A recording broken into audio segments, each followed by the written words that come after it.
Hi, my name's Peter Taylor. I've been a member of the BSD for about 28 years, something like that. I first started dowsing about 33 years ago. Found the interest in it, found the V-rod was fascinating, and I developed from there looking for water. And over the years I developed from water onto oil and gas projects, and then gold, chloride gold. I found chloride gold there by dowsing. But the way I did it was by using samples. And I'd use a sample of, shall we say, water. So even on a little jar like that, there's water in that. So I then visualize and think of water. And then my answers are, that's yes for me, and shall we say no, no is that way. So when I'm doing the map dowsing, as I used to do years ago, the map dowsing, I would use this and my finger on the map. Now in this modern world we live in today, I'll put that down because it carries on, I use the Google Earth, which is free, and it moves us forward, dramatically forward. Instead of having to work on a 2-inch map or 6-inch scale map, we can work on whatever size we want on the Google Earth map, as I will show you shortly. And you can find archaeology dowsing that way, you can find oil and gas that way, water that way, earth energies. The world is open like an oyster to that. So this is why I want to show you this way, because it's a modern way and it's very accurate, within about, I'd say, 20 feet either way. In fact, I even found one in Sicily by remote work, and the client dug in the area I suggested and found the water. So it's within the exact point and beyond 20 feet either way. Of course, we give them the coordinates as well. This is with the technology today, we can be so accurate as professional dowsers. So hopefully you'll enjoy the video, what's coming up as regards the demonstration. Thank you. Hi everyone. This is to show you now how we do the remote dowsing on Google Earth. Okay? So I'm going to go through the procedure. I've already started part of it, as you can see. It's marked out in blue, and I'll show you now by going back out and then back in, and then showing you how it's actually done on the screen. Okay? It'll take a few minutes, that's all. Now I'm going now onto the little mouse here. I'm going to take ourselves back out, see? Like that. So that now I've got all this here. This is what I've already done today. Ready. I've also increased and worked out the figures of the water, and there you see is a marker showing where the location's been taken of this particular site. We're looking for drinking water, so you ask the farmer how much drinking water they're looking for, and you also need to know how deep down that you want to douse to, because we're doing this remotely before we even get there. And this is the modern way, and it's a fantastic way of working, because the accuracy is even better than the old way we used to use before. And we do not go on by these days X marks a spot. We mark it as a stream, so that the client can understand what we are doing as professionals. So the two blue lines represents the underground source of water in that area, so that when I go on site to do it on site, all I have to do is pick the field where I've already done it remotely. Saves a lot of time and a lot of energy, and the farmer's happy because he can see what's going on. So I'll continue with this just to demonstrate how it's actually done and how I got that. So we'll follow it down now from where we are here. I'm going to use the little mouse to go down here. Oh, by the way, the red markers you see here are the boundaries of the farmer's land. which is what I'm working in. I'm not worried about the other pieces of land. I've also checked with the farmer about the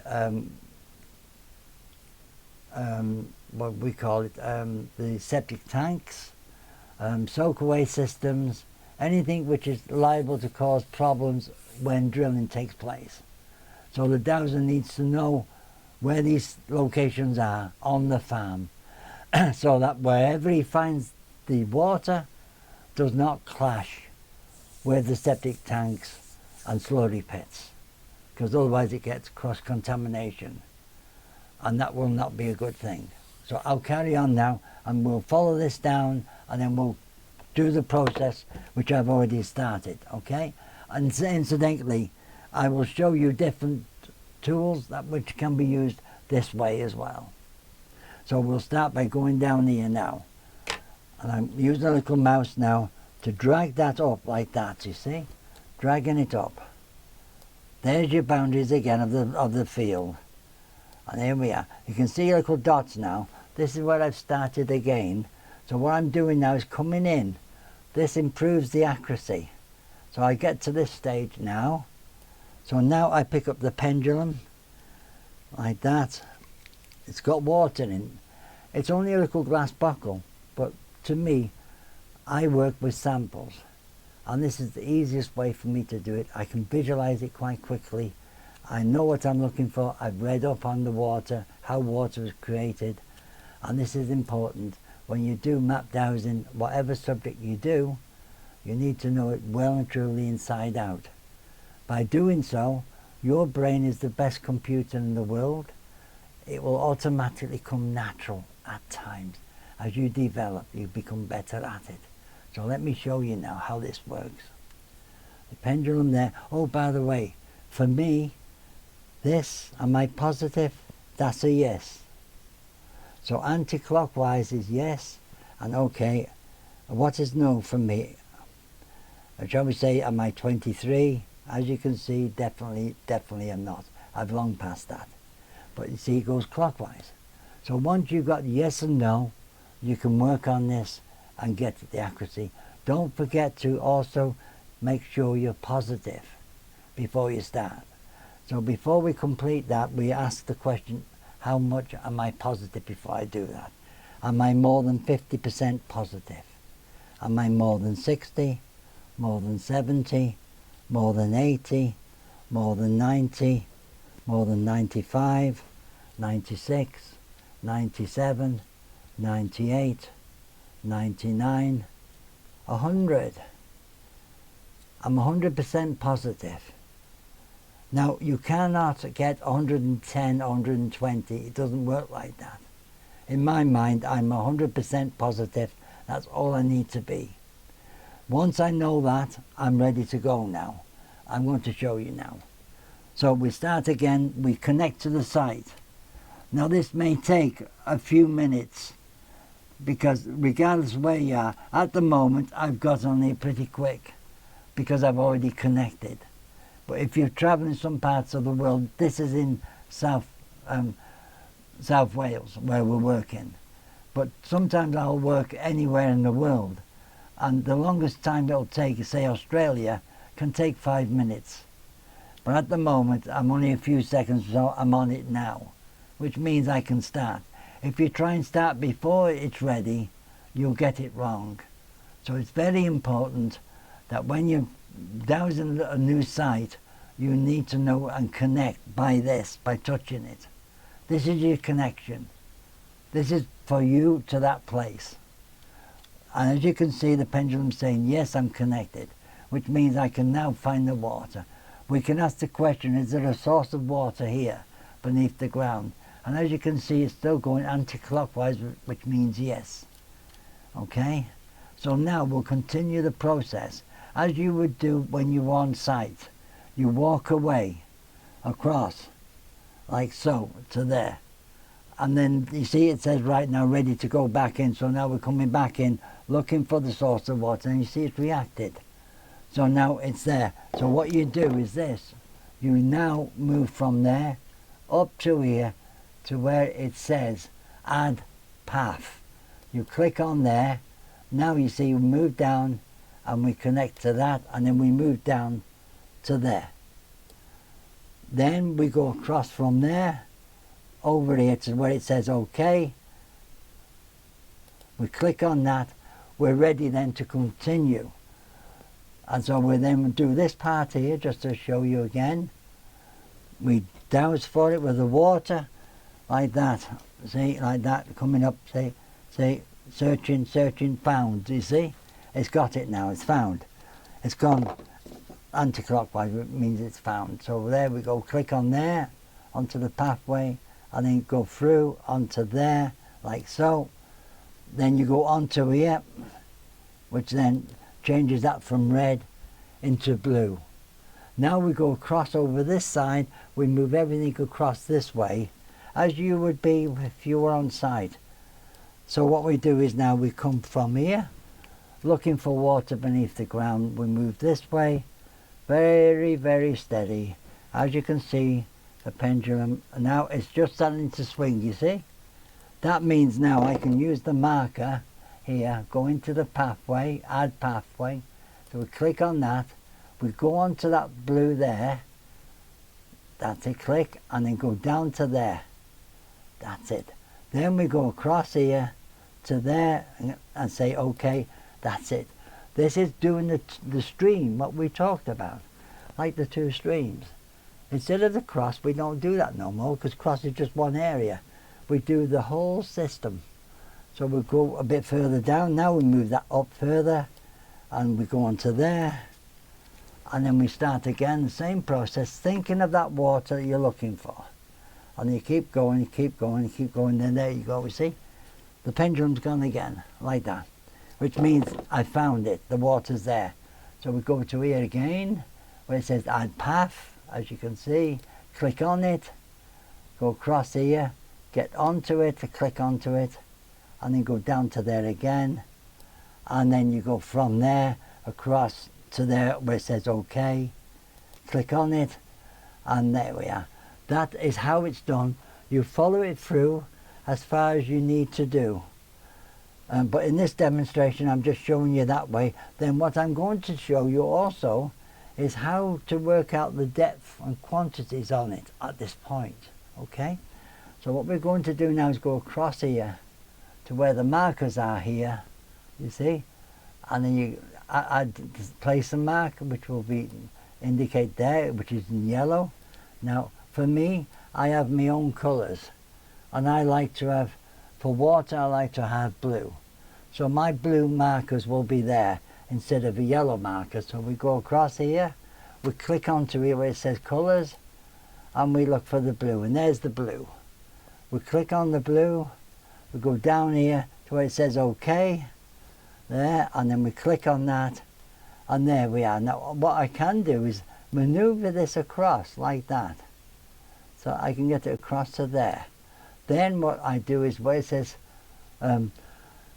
untitled place marker, we delete that, take that off, because we don't need that. But what we want to know now is to make sure the water is there. So we start here again, come across, looking for the water, the edge of the water itself, and see, it's starting now. So it's there, and see, there, but well look, see, now I've gone off it, and see what it's done. It's telling me I've gone past it, so if I come back in again, it starts again. So we know we're on the water here. That gives us more confidence now. So now what we want to do is stay there and work out the depth of it, how deep the water is. So now we ask, how deep is the water? Is it drinking water? See, it's gone anti-clockwise. For me, that says a yes. Is it contaminated? That's no. So we know it's drinking water and worth me doing further research into it. So now the next step now is reconnect again, like so. Then ask, how deep down is it? Is it more than 20 feet? That's a yes. More than 30 feet, more than 40, more than 50, more than 60, more than 70, more than 80, more than 90 feet, more than 100 feet, more than 110, 120, 130, 140, 150, 160, 170, 180, 190, 200 feet, 210, 220. Now you see it's changed. So we go to 210, 211, 212, 213 feet. That's no, okay. Is the water at 213 feet? So in other words, I don't need to go any deeper. We're hitting the water, the surface of the water at 213 at this point. 213? Right, so now what we do is we go on to here, where the marker is here, and we click on it and we put down water, W-A-T-E-R, water, at 213 feet. 2. And we need to know, we've got one part which is the top part of the water beneath the ground. Now we're looking for the bottom part of the water. So we ask, okay, 213 saturation zone, 214, 215, 216, 217, 218, 219, 220, 221, 222, 221. So at this point it's 221 feet. So we put in now 221 feet. So now we know it's 221 feet the saturation. Now we need to know how much water is going to be recoverable from this area. So now we have to still visualize this area and ask the question, how much water, drinking water, will it be recoverable in gallons per minute? Is there more than 1 gallon per minute, 2 gallons per minute, 3 gallons per minute, 4 gallons per minute, 5 gallons per minute, 6 gallons per minute, 7 gallons per minute, 8 gallons per minute. See, it's changed. 7 gallons per minute. That's a yes. 8 gallons per minute. That's a no. So now I know how much water is flowing there. So now I put down on here, on the computer, I put 8, and then I put dash, which there, and then G for gallons, dash there, per dash minute. Gallons per minute, that's 8 gallons per minute, marked out on here. See, there we are, there. The next step now is to see how much water in total is in here. Because you never get all the water from a borehole, from a site. You always have to make allowances. So that's 8 gallons you're going to recover out of, this is what we do now. So what we do now is we carry on there and put O-U-T of, out of.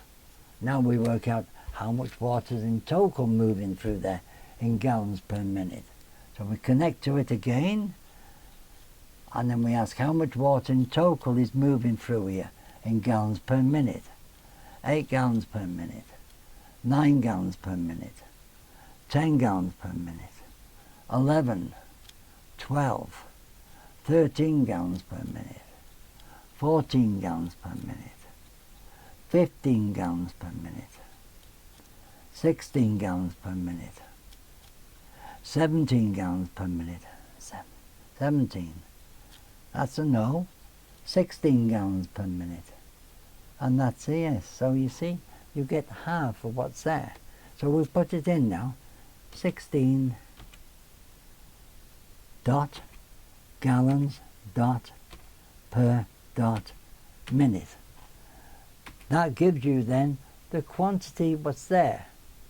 When they do the borehole, they drill a big hole, and we as dowsers tell them the quotations. We also have to tell them the volumes likely to be recovered. And we also suggest that not only do we do the depth count, but we suggest how far down beyond the source of water they go, okay? Which is what we're going to do. So this is why we go to there. So that other 8 gallons will swirl around the borehole and carry on. But by doing the sump, as we call a sump, which is usually anything from 25 to 50 feet, that collects more water.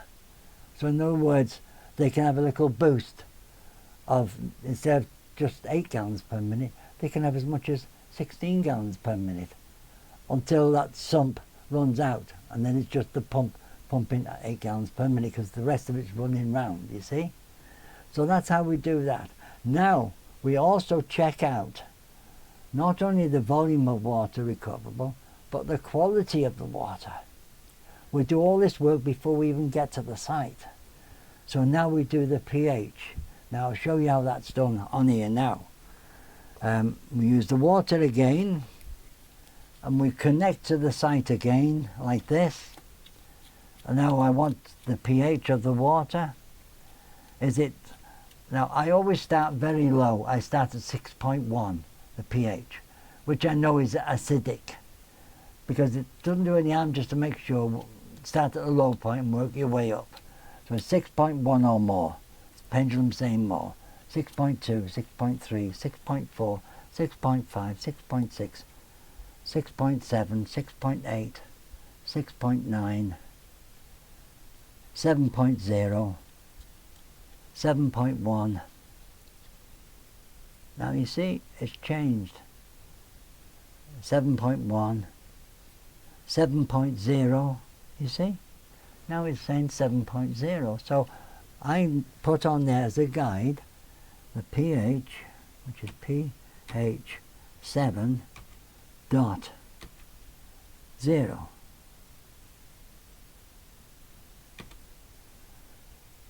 Which gives us the pH guide on there. When we go on site, the job is far more complicated than just that, what I'm showing you. We do the quality of the water as regards the magnesium levels, the calcium levels, the potassium. We do a list of what there's there, and we douse that on site. So what you see here is just part of the work we do. So what I do now, I've got that there, I now go onto the coordinates of the site at that point, you see. So what I'm going to show you now is how to do the coordinates and stick them onto this site. There we are. Right, so we're going to go now onto the coordinates, which is here. You can see I've got the mouse here, so I'm going to click onto this one here, which is the first one, which is north. So the coordinates for north, click on it,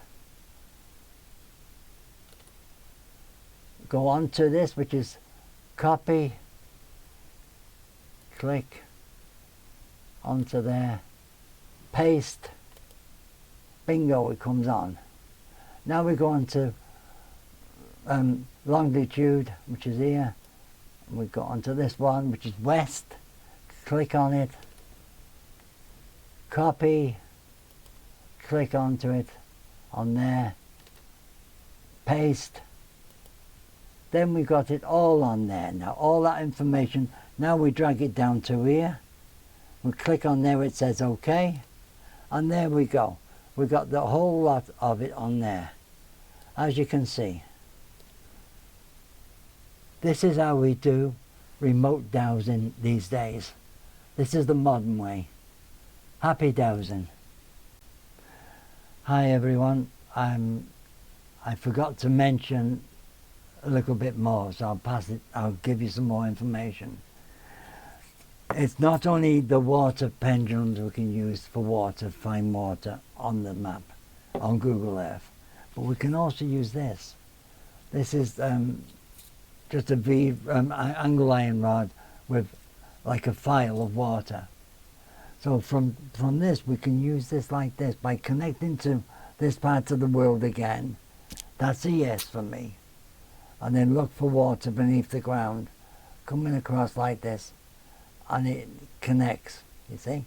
Even if I've gone after it, the rod will indicate to go back that way, and it comes in again for me, when this comes in to me, that means yes, or found. When it goes that way, that's no.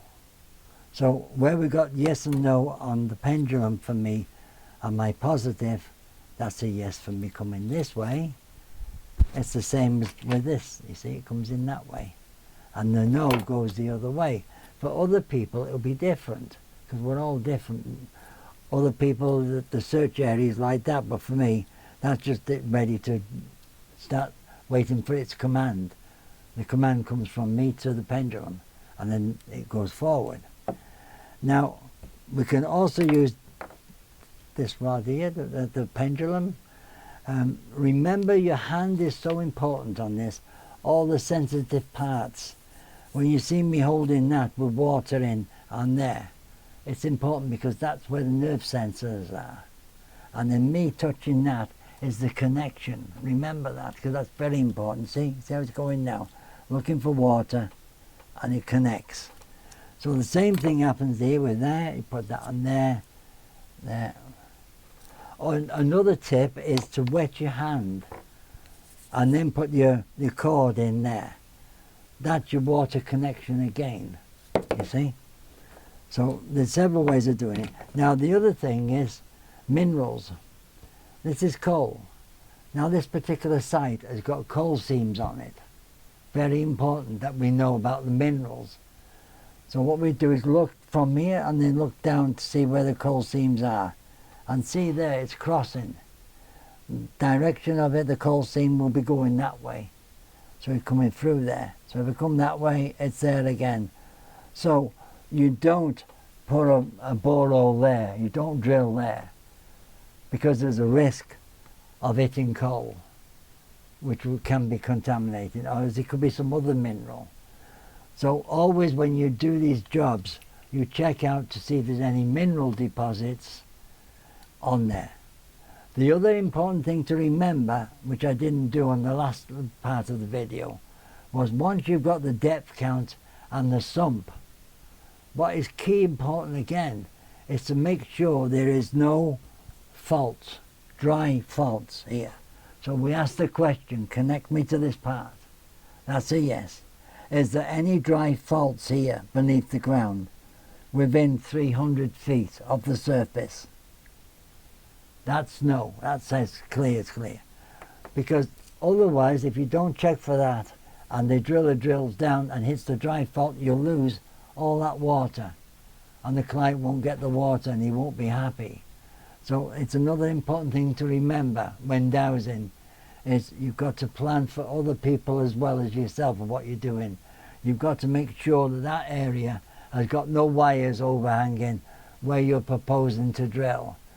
Myself, personally on this, I propose that we drill further up here, in this area here, where it's easy to get access. You've got to make sure access as well.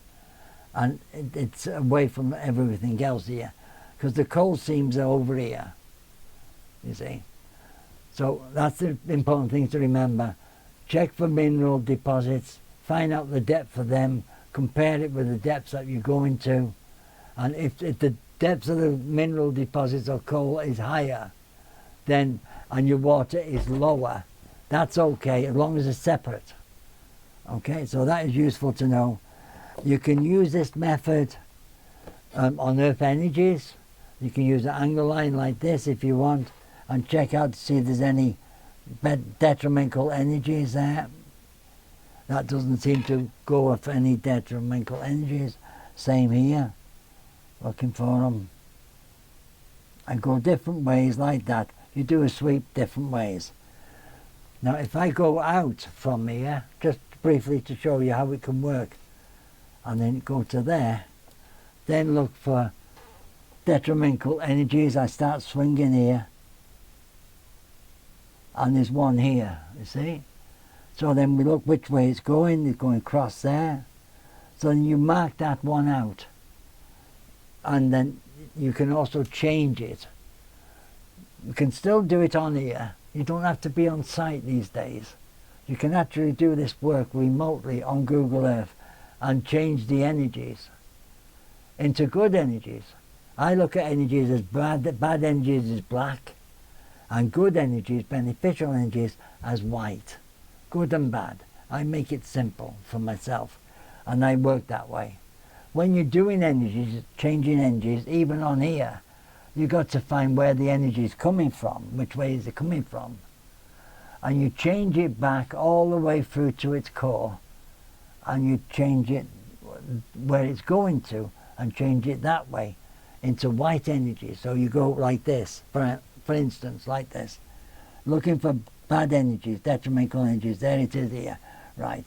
Where's it coming from, and see which way it's coming from. It's coming this way, okay. So then you concentrate here, all across here, of that energies, and you use your hand and do that. But only if you're on site. If you're not on site, you've got to do it this way and change the energies right to its core. You keep saying that. Change the bad energy from here to its core, and eventually what happens is the pendulum will stop spinning, and then you turn the other way and face the energies where it's going to, and transform that into good energies. It's what we call transformation of energies. So it can be done that way. You can use this method of dowsing for archaeology dowsing. You can do it for healing, for houses. Change the houses, the energies, what's in it, by picking them up on Google Earth. You've noticed this little old building here. Well, if that was a building structure there, we could check that for bad energies. And let's see if there's any bad energies there. No, there's not. So we've no need to touch it. But if I was called to a client and there was bad energies there, that's what I would do. I would change the energy into good energies from bad energies. You can also use it for earth energies, in other aspects of earth energies, and you can use it for healing as well. It all helps to make people better. You can also use it from pictures of people as well on there. You can check on there whether or not the energies are good around them, the auras. It can all be done on Google Earth. And this is the beauty of it, and it really is the modern way for all dowsing now. Thank you.